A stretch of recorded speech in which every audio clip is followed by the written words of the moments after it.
Here at Don's Appliances, we get a lot of different questions. And one question that comes up pretty frequently is why my new oven is not preheating very quickly. Is there an issue with it? No, it's actually just the way the new ovens are designed.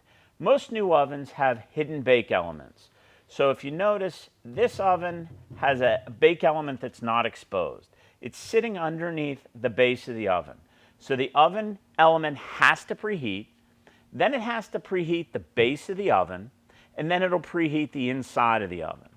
Now, a way to kind of get around your time problems that you may be experiencing is to use convection if your oven has a convection option. Or a lot of our newer ovens have a fast preheat option, which will turn all the elements on simultaneously to bring that preheat temperature up quickly. If you have any other questions about how your oven's operating, be sure to comment below or go to donsappliances.com. Thank you for watching.